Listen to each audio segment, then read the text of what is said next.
Beauty parlour को गले सुंदरता मिलबार सत किंतु जदि चरित्र सुंदरता रहिबो आम नैतिकतार जदि सुंदरता रहिबो आम मनीषपणियार जदि सुंदरता रहिबो ब्यूटी पार्लर गले ताहा सुंदरता मिलबनी।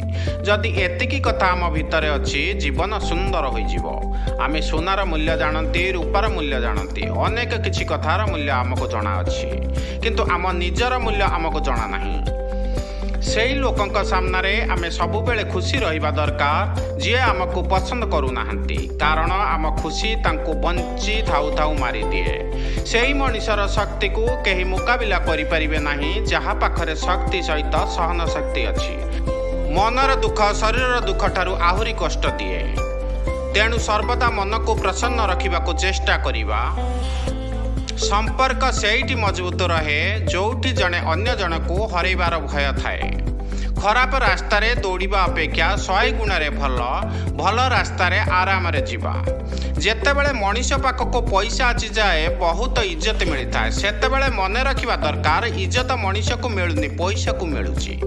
केही बदली जीवार देखी आम हृदय को छोट न करिबा दरकार। जे बदली जाउची आम जीवन ठारू ताकू दूरेई दबा दरकार। किछि लोक दुनिया रे आमको सेतिकी भल पाआंती, आम पाखरे तांकर जेतिकी स्वार्थ थाए, जेउंठी तांकर स्वार्थ खत्म हो जाए सेठी भल पाइबा भी खत्म हो जाए। राजा भाली बंचिया पाई हेले गोलाम भाली परिश्रम करने को पड़िबो। देला परे मिलिला कौन, यार हिसाब किताब जदि न रखिबा जीवन सुंदर हो जीवो।